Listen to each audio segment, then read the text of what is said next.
Hello and welcome. This is Dr. Victoria Terry with Health and Harmony, and today's topic is on detoxification. Should we do it? Is it healthy? When should we do it or not? Let me remind you that anything you hear in this podcast is for informational purposes only. It's not meant to diagnose, treat, or cure any illness or disease. Let's first understand that a detox is nothing more than the removal of some toxic waste from a living organism. Our body naturally detoxes daily, and providing that the natural ability that it was created with is not blocked in some way, and this could be through the lymphatic system, blocked energy, whether it's emotional or physical, cellular disruption from blue light, internet, Wi-Fi, EMFs, the list goes on. Over-the-counter detox programs can be dangerous on so many levels. Matter of fact, most of these commercial packages cause the body to purge too quickly, harshly, and unnaturally. There are many people, however, who detox weekly, especially those with coffee enemas. And I know people who do this twice a week, actually. I find this practice rather dangerous. It weakens the natural way the body detoxes. As a matter of fact, the body begins to depend on this weekly regimen, which may cause some real health issues with the bowels and the colon, stomach lining, and digestive system, as well as malnourishment. And the reason why malnourishment is if the stomach lining is not properly lined with the nutrients, and there is no absorption that's going to take place no matter what you do. Detoxification pulls unnecessary toxins out of the body, but what we don't realize is that these toxins are being pulled into the bloodstream, later to be moved into the lymphatic system for elimination. We can sometimes, with these toxins being pulled into the bloodstream, we might experience what is called a Herxheimer's reaction or a healing crisis. And this is a pretty normal detox reaction. It shouldn't be harsh. It's pretty common for a Herxheimer reaction to last for anywhere from a couple days to a few weeks. As the body detoxifies, it's not uncommon to experience things like flu symptoms, including headache, joint and muscle pain, body aches, sore throat, fever even, some sweating, chills, nausea, some of the other symptoms of sorts that you might find with the flu. Here's what I believe. I believe that it's crucial that we must work at supporting and nurturing and balancing out the liver as well as the gut before we go into a full-fledged detox. When we have a Herxheimer's, it is a natural reaction. Absolutely, we're pulling toxins into the bloodstream. But what isn't natural is how severe it can be. And sometimes it's debilitating. It keeps people from going to work or taking care of their homes or children. And that is not natural. I'm going to tell you to stop your detox. And let's go back to supporting and balancing and nurturing the immune system, liver, and through the liver and the gut. When the liver and the gut are being nourished, all other areas, organs, systems, cells, glands, they too will be nourished and supported. If the body's natural immune response is not capable of handling the toxic waste in the bloodstream once it's moved over, any detox of any strength can cause some pretty serious health issues. However, there are some die-hard detoxers out there that will disagree, and that's okay. I'm perfectly fine with that because it's each person's decision. It's your right to make your personal decision regarding your health and wellness. Matter of fact, I teach my clients, take charge. Stop letting others tell you what you're going to do. You take charge of your health and wellness. As a naturopath and working with hundreds of clients over the years, I've learned quite a bit through the years by the mistakes I did in my early part of my practice. And by experience, it's my belief that if we work with restoring our health to a place that our body can actually accept and appropriately deal with these toxins coming into the bloodstream, we can handle any healing crisis that might come upon us. Now, I have worked with a few clients who one in particular that I'm thinking of, who actually refused to support and nourish their overall wellness because they'd read some things and said, no, I'm going to detox. I want to get this out. I'll feel better. And that's fine, but they made the choice on their own over the weekend to do an over-the-counter weekend detox, and unfortunately ended up in the hospital with some serious kidney issues. Now, I want to say that the detox did not cause these issues up front. There were some things going on. However, the detox did accelerate the underlying weaknesses already taking place within the body and the kidneys. Now, it's my personal belief that we should consider a simple detox twice a year, once in the fall and once in the spring.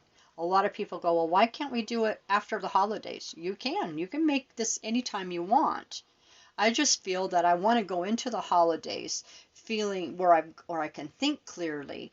I feel good. I've got extra energy and I'm not weighted down with all the extra toxins within the body. So I want to go into the holidays with that. And then come springtime, because that's shortly after the holiday time, then I'm going to get ready for the summer activities. So I just personally choose fall and spring. If you're ready for a detox, this is the perfect time for you to do one prior to the holidays. Now, the question I'm asked frequently is how would I go about getting someone ready for a detox? Well, I kind of already explained that, but very quickly, let me summarize. I get you to drinking distilled water. Distilled water is a simple, daily, gentle detox. And if you want to know more about distilled water, go to my website at www.healthandharmony.net. Go to the education and resource link, scroll down, and you'll see the water story. And I explain why I use distilled water. There's such a fallacy that, oh my goodness, I can't drink distilled water forever. I don't get my minerals. You don't get minerals from water. You get it from your vegetation. And today, because of the food source, we get it from supplementation as well, but it needs to be all plant-based. All right, so the second point, I eat a healthy, nutritious diet that is according to my metabolic system. I have a little questionnaire that I ask people, and they just sit down and do the questionnaire, and I find out what type of metabolic system they have, and we set them up to eating the foods that are best, that will work best for their metabolic type. And then, of course, in my practice, I use a product called Bella Health Package, and that takes care of the gut, the liver, the adrenals, deals with the stress levels in the body, vitamins, minerals. It's a complete package, and I use that as my go-to. So once we have you where you need to be, I have a 4-month program set up to where I take you through to clean you up, get your immune system ready for whatever comes along, and then I tell you to go back on the Bella Health for indefinite. There's no reason why you shouldn't. You're already going to spend money. You don't need extra supplements. That is a complete package. You need nothing more. So that's basically on detoxification. It's pretty simple. Nurture, balance, and support the liver and the gut. Make sure that your immune system is up to par. That's basically what it is. Live a lifestyle that is glorifying in every way to your body and to the maker, creator of our bodies. Now, I want to talk a minute, because I'm asked a lot of questions all the time on an ionic foot bath, this detox that everyone's doing. So I want to take a minute to talk about it. Simply put, ionic means that there is a negative ion and a positive ion that creates friction or frequency. Now, this frequency then works with your natural ability to detox your system. With this friction or frequency, it creates such movement that it gives the organs in the body that might be a little bit weak a wake-up call. And when that happens, then these organs that are a little bit lazy will begin to do the natural detoxification when it's necessary. So basically, that's what the foot detox does. Now, let me give you the science behind it, because the science says that a foot detox process gives a positive charge to the hydrogen present in the water. The positively charged hydrogen ion attracts the negatively charged toxins in the body and pulls them out. So it's basically like a magnet. It's kind of like a magnetic field. It's like the positives are pulling the negatives, and that's basically what it's doing. But a lot of people, when they're teaching or they're doing these ionic detoxes, they actually teach that these toxins are being pushed out and these heavy metals are being pushed out of your body through your feet. But I'm here to tell you that is scientifically impossible. Now, you may agree or disagree, and that's fine. Again, like I said, everyone has their own preferences, their own belief system. I'm good with that. But the colors that you're seeing, because these colors, the colors change in the water, and these colors that you're seeing are not the actual toxins being removed from the body, but the chemical reactions between you and the negative and positive ions that are being released in the water as well as in the body. So the colors in the water, they denote which organs are actually detoxifying. And the weakest organs will then continually and naturally do their detoxification process. And it doesn't stop once they're nudged unless you have blockages like we talked about before. Stress can do that. Okay? It's kind of, these colors that are in the water are kind of similar to iridology. If we have brown coloration in the iris, anywhere in the iris, it tells that brown color, tells the practitioner to look closely at the liver. So brown equals liver.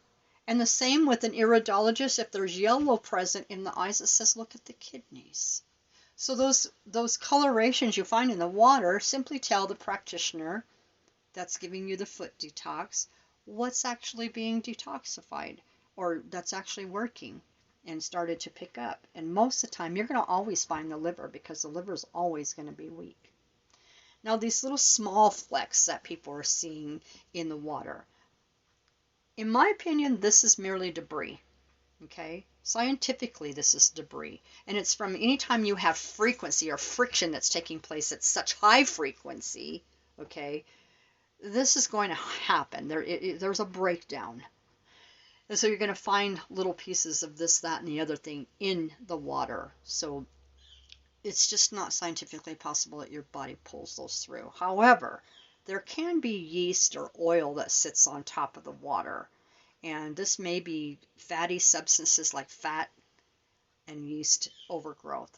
And because the pores are on the bottom of the feet are the largest pores on the body, many times yeast overgrowth and oil fat are present in the lymphatic system, which is located right underneath the skin. This makes it possible for these substances to actually show up in the water. So I do believe that that can happen. Now, the million-dollar question that I'm constantly asked, is there such a thing as too much detoxification when it comes to a foot detox or any other detox? Yes. It doesn't matter. Anytime that you take something and you become excessive with it, that's abusive. And it is critical that you use common sense when making any biochemistry changes within the body. You have to use some common sense when you're working with the body. You can't, because the more you detox, the weaker the immune system. So remember that, okay? Because you're pulling toxins out, you weaken the immune system. So you have to work at nourishing, supporting, and balancing the immune system to get it at par, at least as best as you possibly can for your personal body chemistry. Okay, so that when these toxins are entered into the bloodstream, you can fight them off. And yes, it's going to weaken the immune system, but not so much that your body can't handle it. Okay, so this makes me, so the next topic is I want to transition into talking about the virus. I don't want to get political. I'm not going to go to the political side of this topic. I just want to give you information so I can help you understand how you can get through the newest strains, such as the Delta, and the next strain, and the next strain, and the next strain, because there's going to be more. All right? We've all lost family. We've all lost friends this past year and a half due to the coronavirus. And I can honestly say for the people that I've known, personally myself, were either compromised in some way, they had underlying health issues, or they were vaccinated, or both. Now, You can agree or disagree. I don't know where you stand on any of the vaccination, but I'm going to tell you that there was something going on. And in the people I personally know, that's what took place. So that's what I can share. I'm not here to discredit the virus. I'm here to just give you science. Everything I do is based on the science, not the media hype. I could care less what the media is saying out there. Okay? Because it's not the same as the science. I believe that the virus is different than others that we've seen in the past, especially the flu viruses. Each year, we have experienced a stronger strain than the last year. And this is why last year's flu shot doesn't work for the current year, and so on. Okay? Now I want to end here with some statistics. Statistics on the thousands and thousands of deaths that occur each year. Not just with the coronavirus, although I will give you those stats, but on other health implications as well. According to worldometer.info, in the United States, the coronavirus cases, this is cases, okay, not deaths, cases, are at currently 43,750,983. 43,750,983. And currently, the deaths, coronavirus deaths in the United States only, are at 706,317. 706,317. That's a whopping 33,186,261 people who recovered. So if you put that into percentages, that's 98% recovery to the 2% death rate. Okay, so ponder that a minute, because I want you to understand what's going on with our local media. What are we hearing? That doesn't add up, does it? Yeah, that's exactly my point. So, but I'm going to go on, because according to the CDC, there are other deaths that take place. And according to the CDC, 659,041 deaths this year so far are from heart disease. It's the leading disease that takes lives each and every year. And so far, 659,041 deaths to the, 706,317 deaths from the coronavirus. So you can see that that's not that far off. Cancer. Cancer took 599,601 people this last year so far, and we're just in September. Stroke. So far, the deaths are at 150,005. Alzheimer's. Alzheimer's took 121,499 of our people this year. And diabetes, 887,647 people have died. So you see heart disease, cancer, stroke, Alzheimer's, diabetes. These are all diseases that are mainly brought on by lifestyle choices. Yes, I said lifestyle choices because we have a choice to live a long and prosperous life of quality. We do not have to die. We do not have to suffer from heart disease. We do not have to suffer from stroke. We do not have to suffer from diabetes. We do not have to suffer from some of these things. It's because we choose a lifestyle that breaks down the human body. It's our choice. I am asked on a continual basis, since I work with so many clients each week, how do I keep from contracting the virus myself? I'll explain that to you. I have 5 different steps I do daily to keep my system as healthy as I possibly can humanly. First, I am a believer in Jesus Christ. I believe that my days are numbered here on earth, and if it's my time, it won't matter if I die of a virus, a car accident, or a drive-by shooting. When it's my time, it's my time, and there's nothing I can do about it. Do I do what I can to keep my temple as clean and pure, and my life, my quality of life, the best I possibly can? Absolutely. Absolutely. I'm going to do everything that I possibly can, humanly possible, to live a life that is pure as I can make it. Secondly, I do not live or think fearfully. I do not live in fear. I don't live in fear of the virus. I don't live in fear of cancer. I don't live in fear of strokes or diabetes or any of these things whatsoever. And third, I do what I can to eat healthy 90% of the time. I did not say 100% of the time. I said 90% of the time. But I do work with my gut health. I do work with my liver. I do work with my immune system. I get plenty of sleep, and I drink my distilled water. And lastly, the seasons are upon us. Flu season's here. School has started. And I have recently added a product called Detox. I not only use the products that I use with my clients, such as the Bella Health, I do that daily. I make sure that I'm getting all my nutrition in the purest form as I possibly can. And I use something called Detox. Now, I will put a disclaimer out there. If your body is not correct, is not nutritionally sound, if your immune system is not up to par, I would not use Detox. But you can talk to me about it. I do consultations, long distance, via a telehealth type of thing with a Zoom. I do them in my office. I can do phone consultations. We can work together and I can help you. This is Dr. Victoria Terry. We talked about detoxing, the proper way to detox. I'm hoping that this is information that was conveyed to you has been helpful to you and that you can successfully detox when your body is prepared and ready. Again, this is Dr. Victoria Terry with Health and Harmony, and until next time.